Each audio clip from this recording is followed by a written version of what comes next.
आइए दोस्तों, आज हम इस फिल्म को एक्सप्लेन करते हैं और अगर वीडियो अच्छा लगे तो वीडियो को लाइक जरूर कीजिएगा और इसी तरह के वीडियोस पाने के लिए आप हमारे इस चैनल को भी सब्सक्राइब कीजिएगा ताकि आपको इसी तरह के लेटेस्ट और फ्रेश कंटेंट मिलते रहे। तो फिल्म की शुरुआत 1999 से होती है, जहां पर कि हमें जोया के बचपन के सीन को दिखाया जाता है, जहां पर कि जोया अपने पिता के साथ बॉक्सिंग की प्रैक्टिस कर रही होती है। तो जोया के पिता का नाम नजर है और वो अपनी बेटी के साथ लंदन में रहते हैं और नजर दरअसल में एक ISI एजेंट भी है और वो अपनी बेटी को भी इसी रास्ते पर चलाना चाहता है। लेकिन एक दिन अचानक से उसकी कार ब्लास्ट हो जाती है और यहाँ पर जोया के पिता नजर मारे जाते हैं। तो अपने पिता के गुजर जाने के बाद जोया की मुलाकात होती है आतिश रहमान से और वो भी एक ISI का एजेंट है, जिसके बाद आतिश रहमान ने ही जोया को ट्रेंड किया और आगे चलकर वही उसका मेंटर और परिवार बना। जिसके बाद कहानी प्रेजेंट में आ जाती है, जहाँ पर कि आज के वक्त में रॉक की चीफ मैथिली मेनन को दिखाया जाता है, जो कि टाइगर के पास कॉल करती है और उसे गोपी के बारे में बताती है। वो उसे बताती है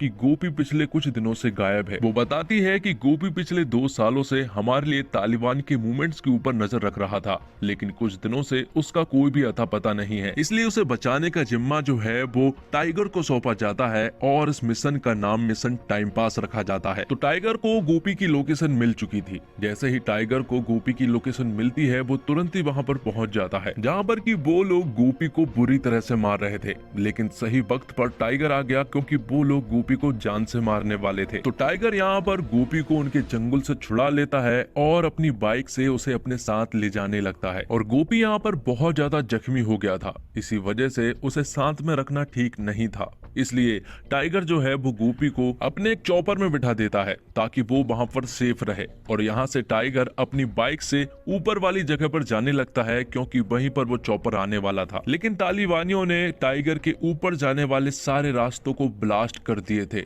जिस वजह से टाइगर अब ऊपर तो नहीं जा सकता था। लेकिन यहाँ पर टाइगर बड़े ही बहादुरी से अपनी बाइक को फुल रफ्तार से ऊपर की तरफ ले जाता है और वहां से जंप लगा देता है अपनी चॉपर की तरफ। और यहाँ पर टाइगर सेफली बच भी जाता है। अब जब टाइगर अपने चॉपर में था तो यहाँ पर गोपी जो है वो टाइगर को कुछ रहस्य बताता है। वो बताता है कि पाकिस्तान जो है वो कुछ बड़ा करने की प्लानिंग में है। मैं उन्हीं के मूवमेंट को कैप्चर कर रहा था। और साथ ही वो ये भी बताता है कि हम में से ही कोई एक डबल एजेंट भी है। दरअसल में उसका सीधा इशारा जो है वो जोया की तरफ था। और ये बात जब टाइगर सुनता है तो उसे बहुत बुरा लगता है। जिसके बाद टाइगर अपने घर जाता है और जोया और अपने बेटे जूनियर से मिलता है। टाइगर अपनी फैमिली से बहुत ज्यादा प्यार करता है और वो बहुत ज्यादा खुश भी था। लेकिन जब गोपी के मुंह से उसने ये सारी बात सुनी तो कहीं ना कहीं जोया उसके शक के दायरे में आ चुकी थी। तो टाइगर जो है वो अब जोया के ऊपर निगरानी करने लगा था, क्योंकि उसे भी अब शक है कि कहीं ना कहीं जोया ही वो डबल एजेंट है। जिसके बाद टाइगर के पास मैथिली मेनन का कॉल आता है और वो यहाँ पर जिब्रान नाम के एक आदमी के बारे में जिक्र करती है। वो बताते हैं कि जिब्रान हमें गोपी के थ्रू पाकिस्तान के कुछ सीक्रेट इंफॉर्मेशन देने वाला था, लेकिन गोपी के जाने के बाद अब वो एक्सपोज हो गया और अब कहीं ना कहीं ये डर है कि अब जिब्रान की जान खतरे में है। इसलिए मिशन ये है कि अब तुम्हें जिब्रान को बचाना है और उससे वो सीक्रेट इंफॉर्मेशन पता करनी है जो कि वो गोपी को बताने वाला था। जिसके बाद टाइगर रसिया पहुंच जाता है, क्योंकि जिब्रान जो है वो रसिया में ही था। जब यहाँ पर टाइगर जिब्रान का पीछा कर रहा था तो वो देखता है कि उसके पीछे और भी लोग लगे हुए हैं। जिसके बाद टाइगर जो है वो जिब्रान को प्रोटेक्ट करने लगता है और तभी यहाँ पर बाइक से एक बंदा आता है और वो इनके ऊपर फायरिंग करना शुरू कर देता है। लेकिन आखिर में टाइगर ने उसे मजा चखा दिया था और आखिर में हमें मालूम चलता है कि वो कोई और नहीं बल्कि जोया ही थी। तो जिब्रान को अपने लोगों के हवाले करने के बाद टाइगर जो है वो जोया के पास आता है और उसे बहुत बुरा लगा था, क्योंकि वो डबल एजेंट जोया ही निकली। जिसके बाद टाइगर जो है वो जोया के माथे पर गन रख देता है और उससे कहता है कि मरता हुआ इंसान कभी भी झूठ नहीं बोलता। और जब यहाँ पर जोया उससे बोलने ही वाली थी कि तभी अचानक से पीछे से टाइगर के ऊपर हमला हो जाता है और उसे बेहोश कर दिया जाता है। तो जब टाइगर की आंखें खुलती है तो वो खुद को बंधा हुआ पाता है और उसके सामने स्क्रीन पर आतिश रहमान था। आतिश रहमान जब स्क्रीन पर आता है तो टाइगर उसे पहचान लेता है और यहाँ पर हमें मालूम चलता है कि दोनों एक दूसरे को पहले से ही जानते हैं। तो आतिश यहाँ पर टाइगर को 2011 की एक घटना याद करवाता है। वो बताता है कि 2011 में लंदन में भारत और पाकिस्तान के बीच एक पीस समिट होने वाली थी और वहीं पर आतिश इंडिया के चीफ को मरवाना चाहता था और ये काम उसने जोया को दिया था। लेकिन जोया ने साफ मना कर दिया था कि वो पाकिस्तान की एजेंट है, ना कि तुम्हारी। और जोया ने भी उससे मना कर दिया था कि उसे ये काम नहीं करना चाहिए, लेकिन आतिश तो ये करना ही चाहता था। इसलिए वो अपनी बीवी जो कि प्रेग्नेंट थी वो ये काम करने के लिए रेडी हो जाती है। लेकिन जोया बिल्कुल भी नहीं चाहती थी, इसलिए उसने ये खबर रॉ को देती थी। और यहाँ पर जब रॉ को ये खबर मिली तो टाइगर ने चीप को बचा लिया था और यहाँ पर आतिश की वाइफ को मार भी दिया था। तो चीप को मारने की साजिश में आतिश जो है वो रंगे हाथ पकड़ा गया था, इसलिए पाकिस्तान सरकार जो है वो उसका कोर्ट मार्शल कर देती है। तो अब कहानी प्रेजेंट में आ जाती है जहाँ पर कि आतिश अपनी वाइफ और अपने बच्चे का बदला लेना चाहता है। इसलिए यहाँ पर आतिश ने जूनियर को किडनैप कर लिया था और उसे एक ऐसा इंजेक्शन दे दिया था कि हर 24 घंटे में उसे वो इंजेक्शन देना होगा, वरना जूनियर मारा जाएगा। अगर वो चाहते हैं कि ये इंजेक्शन उसे ना देना पड़े तो उसे उनका एक काम करना होगा। तो जोया और टाइगर तुरंत ही ये काम करने के लिए रेडी हो जाते हैं, क्योंकि उनके पास कोई और रास्ता नहीं था। इसलिए वो आतिश का काम करने के लिए मान जाते हैं। यहाँ से वो तुरंत ही तुर्की के लिए निकलते हैं, जहाँ पर कि उन्हें एक ब्रीफकेस चुराना था और ये काम टाइगर और जोया दोनों ही नहीं कर सकते थे,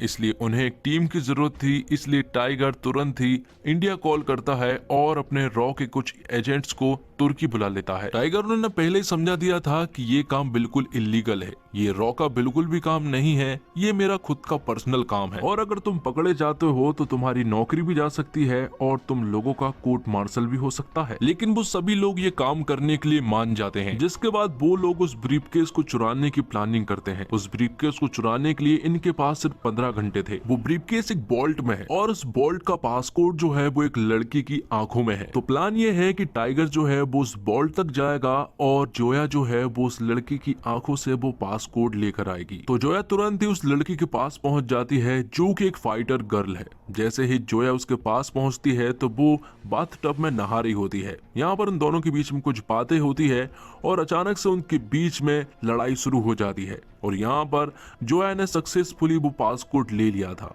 यहाँ दूसरी तरफ हम टाइगर को देख पाते हैं जो कि बॉल्ट तक पहुंचने की पूरी कोशिश करता है और खुफिया रास्ते से वो उस बॉल्ट तक पहुंच भी जाता है। वहां पर कुछ लोग भी थे, लेकिन टाइगर ने उन्हें मारकर वहां से वो ब्रीफकेस चुरा लिया था। लेकिन जैसे ही टाइगर वो ब्रीफकेस चुराकर यहाँ से भाग रहा था, तभी अचानक से किसी ने पुलिस को खबर कर दी थी। खबर करने के बाद टाइगर के पीछे सारी की सारी पुलिस पड़ जाती है। टाइगर के साथ करण भी था। तो यहाँ पर टाइगर ने करण को वो ब्रीफकेस दे दिया था और जोया तक पहुंचाने को कह दिया था और यहाँ पर पुलिस ने टाइगर को चारों तरफ से घेर लिया था और टाइगर ने भी खुद को सरेंडर कर दिया था। जिसके बाद जोया वो ब्रीफकेस आतिश को देने के लिए जाती है और यहाँ पर हमें मालूम चलता है कि चाइना ने पाकिस्तान को कुछ मिसाइल्स दी थी और उन मिसाइल्स के जो न्यूक्लियर कोड्स हैं वो इसी ब्रीफकेस में है, इसलिए आतिश इन्हें किसी भी हालत में पाना चाहता था। तो आगे हम देखते हैं कि टाइगर को भगोड़ा घोषित कर दिया था। यहाँ पर टाइगर को पाकिस्तान ले जाया गया था और उसे जेल में भी बंद कर दिया गया था और इंडियन सरकार ने भी कह दिया था कि तुम टाइगर के साथ कुछ भी कर सकते हो। तो यहाँ पर पाकिस्तान सरकार जो है वो टाइगर को मौत की सजा सुनाना चाहती है और उसे फांसी देना चाहती है। लेकिन उससे पहले आतिश रहमान टाइगर से मिलने के लिए आता है और वो उससे कहता है कि मुझे वो ब्रीफकेस मिल गया है, उसमें न्यूक्लियर कोड्स हैं और तुम्हारा बेटा भी सुरक्षित है और अपनी बीबी जोया के साथ है। आतिश उससे कहता है कि मैंने ही पुलिस को खबर दी थी और मैं चाहता तो तुम्हें वहां भी मार सकता था, लेकिन मैं तुम्हें भगोड़े का टैग देना चाहता था। तो अब कुछ ही दिनों में तुम्हें फांसी दे दी जाएगी। जिसके बाद आगे हम देखते हैं कि इंडियन सरकार ने इन तीनों रॉ के एजेंट्स को गिरफ्त में ले लिया था, क्योंकि इनके ऊपर पूरा शक है कि ये भी टाइगर के साथ मिले हुए थे। लेकिन फिर भी इन्हें एक मौका दिया जाता है और न्यूक्लियर कोड्स वापस लाने के लिए कहते हैं। और यहाँ दूसरी तरफ टाइगर जो है वो पाकिस्तान जेल में था, लेकिन यहाँ पर वो किसी तरह से जुगाड़ करके जेल में एक ब्लास्ट करता है और किसी तरह से जेल से बाहर निकल आता है। लेकिन पुलिस ने उसे चारों तरफ से घेर रखा था। लेकिन तभी यहाँ पर एंट्री होती है पठान की। पठान के यहाँ पर आते से ही टाइगर और पठान जो है वो पाकिस्तानी फौज की बैंड बजाना शुरू कर देते हैं और पठान और टाइगर के ये फाइट सीन लगभग 8 से 10 मिनट तक चलते हैं, जो कि काफी रोचक थे। तो पठान ने टाइगर को यहाँ से बचा लिया था, लेकिन टाइगर इंडिया ना जाकर पाकिस्तान में ही रहता है और इस्लामाबाद जाकर वो हसन नाम के एक लड़के से मिलता है। हसन दरअसल में वही लड़का है जिसे एक था टाइगर मूवी में सलमान खान ने बॉम्ब से बचाया था और इसकी पढ़ाई लिखाई का पूरा खर्चा अब टाइगर ही करता है। और अब हसन जो कि एक हैकर बन चुका है। तो यहाँ से टाइगर जो है वो इंडिया जोया के पास कॉल करता है और रॉ के जो तीनों एजेंट्स थे उन्होंने जोया को ढूंढ लिया था लेकिन यहाँ पर टाइगर जो है वो उन्हें बताता है कि आतिश रहमान यहाँ पर बहुत ही बड़ा प्लान कर रहा है। वो सरकार का तख्ता पलट करना चाहता है, पीएम को मरवाना चाहता है और खुद पीएम बनना चाहता है। जोया को ढूंढते हुए उसके आईएसआई के एजेंट भी आ चुके थे, तो वो लोग भी अब साथ में काम करने के लिए रेडी हो गए थे। तो रॉ और आईएसआई एक बार फिर एक हो जाते हैं, क्योंकि इंडिया को खतरा पाकिस्तान गवर्नमेंट से नहीं है बल्कि आतिश रहमान से है, क्योंकि उसके साथ जनरल हक है और उसके पास पाकिस्तान की पूरी फौज है। तो आज 14 अगस्त का दिन है जहां पर कि पाकिस्तान आज आजाद हुआ था, इसलिए पाकिस्तान की प्राइम मिनिस्टर आज स्पीच देने वाली थी। लेकिन आज ही जनरल हक जो है वो उनके ऊपर अटैक कर ये तख्ता पलट कर वो आतिश रहमान को पीएम के पद पर बिठा देगा। लेकिन यहाँ पर टाइगर और उसके साथियों ने पीएम ऑफिस के अंदर जाने का भी प्लान बना लिया था। वो लोग सेफ के रूप में अंदर घुसने वाले थे और कहीं ना कहीं उनकी प्लानिंग पूरी तरह से सक्सेस भी हो जाती है। वो पीएम ऑफिस के अंदर पहुंच जाते हैं सेफ के रूप में, लेकिन तभी यहाँ पर जनरल हक की पूरी आर्मी जो है वो पीएम ऑफिस के अंदर घुसने लगती है, क्योंकि वो यहाँ पर प्रधानमंत्री को मारना चाहते थे। लेकिन उनसे पहले ही टाइगर जो है वो पीएम के पास पहुंच जाता है और उन्हें सब कुछ बता देता है। वो उन्हें बताता है कि आपको खतरा किसी और देश से नहीं है बल्कि अपनी ही आर्मी से है,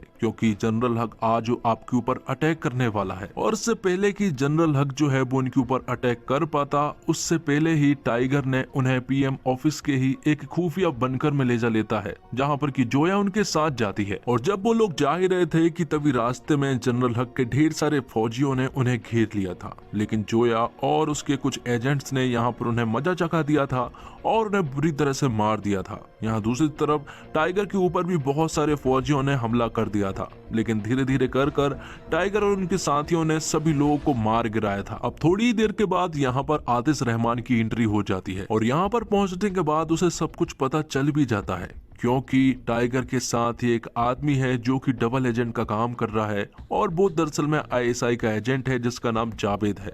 और यहाँ पर जावेद के साथ करण भी था। तो आतिश यहाँ पर करण को बेरहमी से मार देता है और ये सारी आवाजें और बातें जो है वो टाइगर और उसके साथी भी सुन रहे थे। तो टाइगर ने जनरल हक को तो अपने कब्जे में ले लिया था और उसे मीडिया को सब कुछ सच बताने के लिए भी कह दिया था और वो बताने के लिए जा भी रहा था, लेकिन रास्ते में ही आतिश ने उसे जान से मार दिया था। जिसके बाद पूरे पाकिस्तान में लाइव आकर सभी को बताता है कि जनरल हक को टाइगर ने मार दिया है और प्राइम मिनिस्टर भी उसी के कब्जे में है। तो अब आतिश प्राइम मिनिस्टर को मरवाना चाहता है ताकि ये इल्जाम भी टाइगर के ऊपर लग जाए। तो अब आतिश प्राइम मिनिस्टर को मारने के लिए जान के पीछे पड़ जाता है और एक मूवमेंट के लिए यहाँ पर आतिश रहमान के फौजियों ने टाइगर और जोया और उसके रॉ के एजेंट्स को घेर भी लिया था, क्योंकि उन्होंने हसन को अपने कब्जे में ले लिया था। लेकिन हसन यहाँ पर अपनी कुर्बानी देता है। उसने अपने छाती पर ढेर सारे बॉम्ब लगाकर लाया था और फिर वो आगे बढ़ जाता है तो आतिश उसे शूट कर देता है, जिसकी वजह से यहाँ पर एक धमाका तो हो जाता है,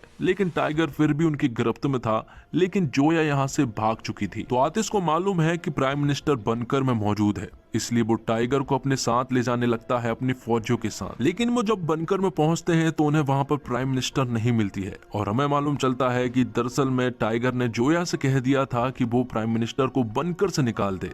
और यहाँ पर टाइगर जब बनकर में पहुंचा तो उसने उसके फौजियों को मारकर बनकर को बंद कर दिया था, जिसके बाद टाइगर और यहाँ पर आतिश के बीच में 1-to-1 फाइट होती है। दरअसल में टाइगर की प्लानिंग ये थी कि वो आतिश को इस बनकर में उलझा कर रखेगा और वहाँ जोया प्राइम मिनिस्टर से स्पीच दिलवा कर पूरे देश को बता देगी कि सच क्या है। तो होता है ऐसा ही है, टाइगर आतिश को यहाँ पर उलझा कर रखता है और उनके बीच में एक तगड़ी फाइट होती है। दोनों ही एक दूसरे के ऊपर भारी पड़ रहे थे, लेकिन आखिर में टाइगर आतिश को मार देता है और वहां पर स्पीच भी पूरी तरह से सक्सेसफुल हो जाती है। तो पूरे देश को मालूम चल जाता है कि इन सब के पीछे टाइगर का हाथ नहीं बल्कि आतिश रहमान का हाथ था। तो टाइगर और उसके रॉ के एजेंट्स का ये मिशन पूरी तरह से सक्सेसफुल हो जाता है। उन रॉ एजेंट्स के ऊपर भी लगे सारे चार्जेस भी हटा दिए जाते हैं और अब टाइगर अपनी पुरानी जिंदगी में वापस आ जाता है, जहां पर कि वो अपनी फैमिली के साथ बहुत खुश था। लेकिन तभी यहाँ पर टाइगर के पास मैथिली मेनन का कॉल आता है। वो कहती है कि अगर टाइगर की जरूरत पड़ी तो वो क्या आ सकता है, जिस पर कि टाइगर उससे कहता है कि जब भी भारत को मेरी जरूरत पड़ेगी वो हमेशा रेडी रहेगा।